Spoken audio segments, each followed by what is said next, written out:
Hello students, আমি sure তুমি পারবে। তোমার নিজের ভবিষ্যৎ তুমি নিজেই করবে। তো স্টুডেন্টস, আমি উত্তম। আজকে আমরা আলোচনা করব ক্লাস 8 এর ইতিহাস। এর সমস্ত বড় ছোট প্রশ্নগুলোর কিন্তু সমাধান নিয়ে এসেছি 2024 প্রশ্ন বিচিত্রা রায় ও মার্টিনের থেকে। তো দেখা যাক প্রশ্নগুলি কি কি। কিন্তু তার আগে তোমাদেরকে একটি কথা বলি, ভিডিও কিন্তু পুরোটাই দেখবে, একটু মিস করবে না। এখানে কিন্তু সম্পূর্ণ সলভ করা আছে, কিন্তু বহুত ইম্পর্টেন্ট প্রশ্নের উত্তরগুলো কিন্তু এখানে সলভ করে দেওয়া আছে। ঠিক আছে, তাহলে দেখা যাক। দেখো, তৃতীয় পর্যায়ক্রমিকে তোমাদের কিন্তু 70-এর পরীক্ষা হচ্ছে। এখানে কিন্তু সমস্তটাই অ্যান্সার করে দেওয়া আছে, 70-এরই অ্যান্সার করে দেওয়া আছে। দেখো, সঠিক উত্তরটি বেছে নির্বাচন করো। 15টি দেওয়া আছে এখানে। ঠিক আছে, একটু ভালো করে পড়লে দেখো শর্ট প্রশ্নগুলোই কিন্তু আছে। একটু ভালো করে যদি তোমরা পড়ো শর্ট প্রশ্ন, তাহলে কিন্তু এমনিই পাস করা যায়। দেখবে আমি তোমাদেরকে বলবো। ঠিক আছে, তো দেখা যাক প্রশ্নগুলো আমি পড়ি। দেখো, একের দাগের 1 নাম্বার কি বলছে? আইন করে সতীদাহ প্রথা নিষিদ্ধ করেছিলেন কে? উত্তরটি হবে সি, লর্ড বেন্টিং। মনে রাখবে। তারপরে কি বলছে? সত্য শতক সমাজ প্রতিষ্ঠা করেছিলেন কে? দেখো, জ্যোতিরাও ফুলে। তারপরে কি? এলিজা এম্পায়ার বানানো আইনগুলির বাংলা অনুবাদ করেছিলেন কে? দেখো, সি, জোনাথন ডানকন। দেখো, 4 নম্বর একের জায়গায় কি বলছে? নরমপন্থী ও চরমপন্থীরা আলাদা হয়েছিল কংগ্রেসের। দেখো, ডি নাম্বারটা, সুরাট অধিবেশনে। দেখো, একের 5 নম্বর কি বলছে? 1905 খ্রিস্টাব্দে রাখি বন্ধন উৎসব পালিত হয়েছিল। বি, 16ই অক্টোবর। মনে থাকবে। দেখো, একের 6 নম্বর কি বলেছে? বিপ্লববাদের জনক বলা হয় কি? উত্তরটি হবে সি, বাসুদেব বলবৎ কে। তারপর কি বলেছে? দেখো, একের 7 নম্বর, মন্টেগু চেমসফোর্ড ভারত শাসন আইন পাশ হয়েছিল কি? উত্তরটি হবে 1919 খ্রিস্টাব্দে, এ নাম্বার। 8 নম্বর কি বলছে? জালিয়ানওয়ালাবাগের হত্যাকাণ্ড ঘটেছিল 1919 সালের কত তারিখে? 13ই এপ্রিল। মনে থাকবে। তাহলে আমরা কিন্তু পরবর্তী পেজে চলে যাব। দেখো কি বলছে? একের 9 নম্বর, ভগৎ সিং এর ফাঁসি হয়েছিল কোথায়? কোথায় হয়েছিল এটা কিন্তু কমেন্ট সেকশনে বলবে। কি কারণে? দেখো, লাহোর ষড়যন্ত্র মামলার কারণে কিন্তু ফাঁসি হয়েছিল, কিন্তু কোথায় হয়েছিল ভালো করে বলবে কিন্তু। ঠিক আছে, কমেন্ট সেকশনে। দেখো, একের 10 নম্বর কিছু, মুসলিম লীগের লাহোর অধিবেশনে সভাপতিত্ব করেন কে? উত্তরটি হবে ডি, মোহাম্মদ আলী জিন্না। কিন্তু কি কারণের জন্য এটা কিন্তু একটু কমেন্ট সেকশনে অবশ্যই বলবে। মোহাম্মদ আলী জিন্না কি কিসের জনক বলে এখন, ওটা অবশ্যই বলবে। তারপরে দেখবে, একের দাগের 11 নম্বর, কৃষক প্রজা পার্টির নেতা ছিলেন। বি নাম্বার, একে ফজলুল হক। মনে রাখবে। তারপরে একের দাগের 12 নম্বর বলছে ভারতের স্বাধীনতা আইন পাস হয়। উত্তরটি হবে ডি, 1947 খ্রিস্টাব্দের 18ই জুলাই। তারপর কি বলছে? একের দাগের 13 নম্বর, ভারতের গণপরিষদের স্থায়ী সভাপতি ছিলেন সি, ডক্টর রাজেন্দ্র প্রসাদ। তারপর কি বলছে? একের দাগের 14 নম্বর কি বলছে? কেন্দ্রীয় আইনসভার উচ্চ কক্ষকে বলা হয় কি? D number, Rajya Sabha. এখান থেকে অনেকগুলি প্রশ্ন কিন্তু আগের যে আমরা ইতিহাসের ফার্স্ট পার্ট যে বানিয়েছি রায় ও মার্টিনের ফার্স্ট স্কুল, সেখানে কিন্তু অনেক প্রশ্ন এখানে কিন্তু দেওয়া আছে। তোমরা যদি চাও অবশ্যই আমাদের চ্যানেলে ভিজিট করে প্লে লিস্ট থেকে কিন্তু দেখতে পারো, কিংবা এই ভিডিওর নিচে ভিডিওর লিঙ্ক দেওয়া থাকবে, ডেসক্রিপশনে লিঙ্ক দেওয়া থাকবে, সেখান থেকে কিন্তু তোমরা দেখতে পারো। ঠিক আছে, তারপরে দেখছি 15 নম্বর কি বলছে? গ্রামীণ পঞ্চায়েত ব্যবস্থার সব থেকে উপরের স্তরে রয়েছে। দেখো, ডি নাম্বার, জেলা পরিষদ। কি? তাহলে দেখো আগের আমি কি বলেছিলাম? 15 নাম্বার কিন্তু এমসিকিউ রয়েছিল, 4টির মধ্যে একটি সঠিক উত্তরটি বেছে নিয়ে লেখো। কিন্তু এইখানেও দেখো 10 নাম্বার কত? সমস্তটাই কিন্তু এক কথায় উত্তর দাও। দেখতে পাচ্ছ এখানে কিন্তু সুন্দরভাবে এক কথায় উত্তরগুলো করে দেওয়া আছে। এখানে দেখো 13টি করে দেওয়া আছে, তোমাদের কিন্তু 10টি অ্যাটেন্ড করতে হবে। তাহলে কথা গেলো 15 আর 10 কত হয়ে গেল 25। কত সোজা কিন্তু, ঠিক আছে। তারপরে আবার আমরা গুনবো পরে, ঠিক আছে। তো 2 নম্বরে দেখছি এখন এক কথায় উত্তর দাও যে কোনো 10টি। দেখো অনেক স্কুলে কিন্তু আবার এরকম দেয় না, ঠিক আছে। তো তোমাদের স্কুলে কিন্তু নাও দিতে পারে 13টি, ঠিক আছে, কারণ এটা স্কুল টু স্কুল ভেরি করে। আমরা তো এখন দেখবো, টপিকে চলে আসি। 2 নম্বর কি বলেছে, এক কথায় উত্তর দাও যে কোনো 10টি। দেখো 2 এর দাগের 1 নম্বর বলছে আত্মীয় সভা কে প্রতিষ্ঠা করেন? উত্তরটি হবে রাজা রামমোহন রায়। 2 নম্বর কি বলেছে, 2 এর দাগের ফরাজি কথার অর্থ কি? দেখো ইসলাম নির্দিষ্ট বাধ্যতামূলক কর্তব্য বা আল্লাহর আদেশ, ঠিক আছে। তোমরা শুধু কিন্তু আল্লাহর আদেশও দিতে পারো, কিংবা এটাও দিতে পারো ইসলাম নির্দিষ্ট বাধ্যতামূলক কর্তব্য দিলেও চলবে। তারপর কি বলছে, 2003 নম্বর অনুশীলন সমিতি কে প্রতিষ্ঠা করেন? সতীশচন্দ্র বসু। দেখো 2004 নম্বর কি বলছে, অভিনব ভারত এর প্রতিষ্ঠাতা কে? দেখো উত্তরটি হবে বিনায়ক দামোদর সাভারকার, ঠিক আছে। 2005 নম্বর কি বলছে, রাওলাট আইন কবে পাস হয়? 1919 খ্রিস্টাব্দে। 2006 নম্বর কি বলছে, কাইজার ই হিন্দ কার উপাধি? মহাত্মা গান্ধী। তারপর কি বলছে, 2007 নম্বর কি বলছে, করেঙ্গে ইয়া মারেঙ্গে উক্তিটি কোন আন্দোলনের সঙ্গে যুক্ত? দেখো এটি ভারত ছাড়ো আন্দোলনের সঙ্গে যুক্ত। তোমরা যদি চাও সনটা নাও দিতে পারো, যদি মনে না থাকে চলবে, কিন্তু 1942 সালে ভারত ছাড়ো আন্দোলন অবশ্যই কিন্তু যদি মনে থাকে অবশ্যই পুরোটাই দিবি কিন্তু, ঠিক আছে। তারপরে কি বলছে, 2008 নম্বর কি বলছে, তাই হুকু বিমান দুর্ঘটনাটি কবে ঘটে? উত্তর হবে 1945 খ্রিস্টাব্দে 18ই আগস্ট, কি মনে থাকবে। তারপরে কি বলছে, দেখো আদম শুমারি কি? দেখো ভারতের জনসংখ্যা বিন্যাসের ধারণা লাভের জন্য যে জনগণনা করা হয় তা হলো আদম শুমারি। তো 2010 নম্বর কি বলছে, নাও আর নেভার গ্রন্থটি কার লেখা? চৌধুরী রহমত আলী, মনে থাকবে। 2011 নম্বর শেরি বা বাঙ্গাল কাকে বলা হয়? দেখো ফজলুল হককে বলা হয়, কি মনে থাকবে।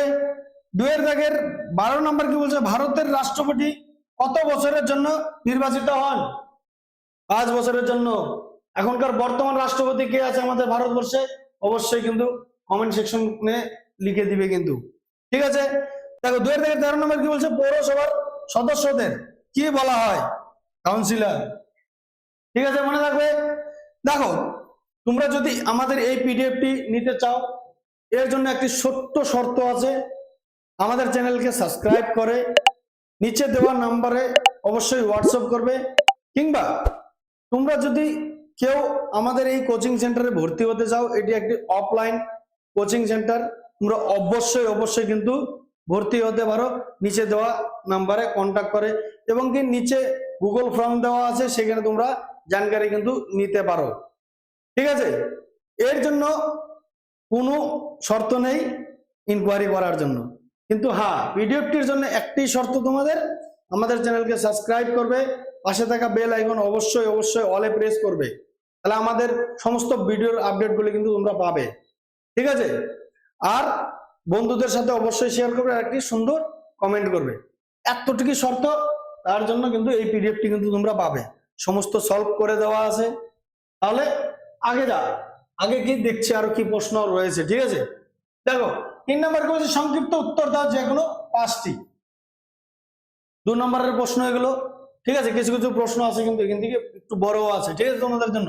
দেখো কর্নওয়ালিস কোড বলতে কি বোঝায়? দেখো এখানে সুন্দর করে উত্তরটি করে দেওয়া আছে। কর্নওয়ালিস আইনগুলি সংজ্ঞায়িত করে যে কোড বা বিধিবদ্ধ আইন চালু করেন তাকে কর্নওয়ালিস কোড বলে। তারপরে দেখো পাশ্চাত্য দ্বন্দ্ব কি? এখানে কিন্তু উত্তরটি করে দেওয়া আছে সুন্দরভাবে, কিন্তু তোমরা দেখে নিও।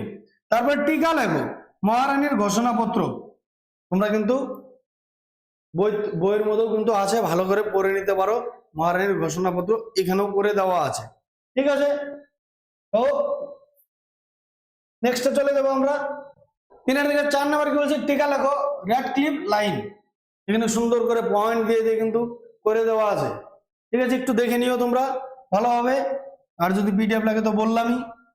ভারতের দ্বিজাতি তত্ত্বের প্রবক্তা কে ছিলেন? দ্বিজাতি তত্ত্বের মূল বক্তব্য কি ছিল? অবশ্যই এখান থেকে কিন্তু দেখে নিয়ে করবে, ঠিক আছে? 3-6 নম্বর কি বলছে? তো 1950 খ্রিস্টাব্দের 26শে জানুয়ারির গুরুত্ব কি?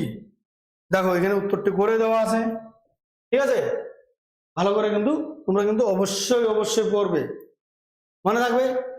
তোমাদের জন্য এত কষ্ট করে ভিডিও বানাই, এর জন্য কিন্তু একটি লাইক আর সাবস্ক্রাইব কিন্তু অবশ্যই অবশ্যই করবে। এত পরিশ্রম করে সারা দিন ভর মেহনত করে কিন্তু আমরা এগুলো বানাই, তারপর ভিডিও বানিয়ে তোমাদের সামনে কিন্তু প্রস্তুত করি। তাহলে কি এর জন্য কি অধিকারী নেই আমরা? একটি সুন্দর একটি লাইক, কমেন্ট আর সাবস্ক্রাইবের যদি তোমাদের উপকারে আসে তাহলে অবশ্যই অবশ্যই করবে, ঠিক আছে? দেখো 3-এর দাগের 7 নম্বর কি বলছে? ভারতীয় সংবিধানে ধর্মনিরপেক্ষতার আদর্শ কেন গ্রহণ করা হয়েছে?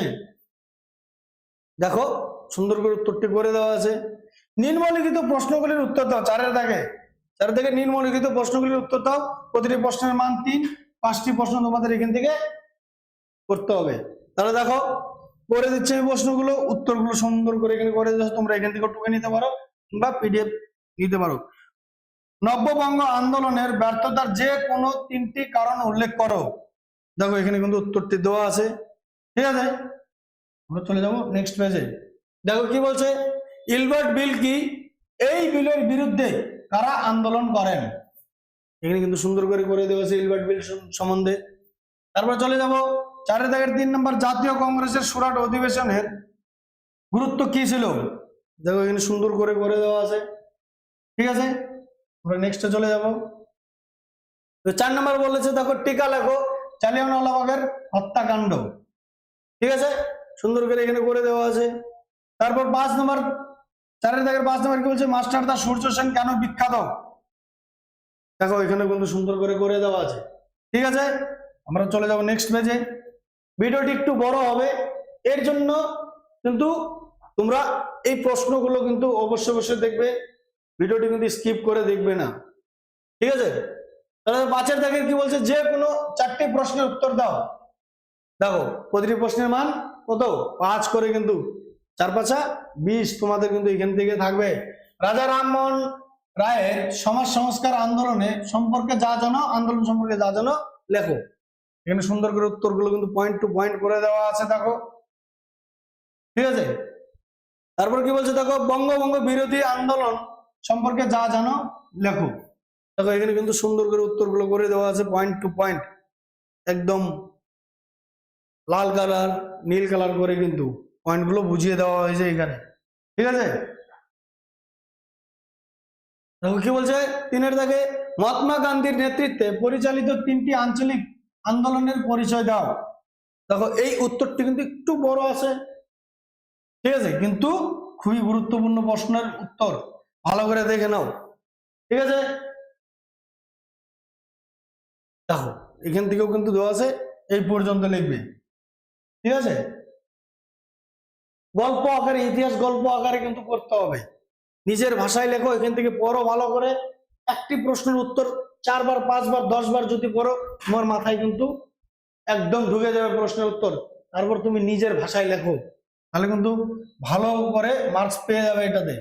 দেখো 5-এর দাগে 4 নম্বর কি বলছে? ভারতের মুক্তি সংগ্রামে আজাদ হিন্দ বাহিনীর অবদান সম্পর্কে লেখো।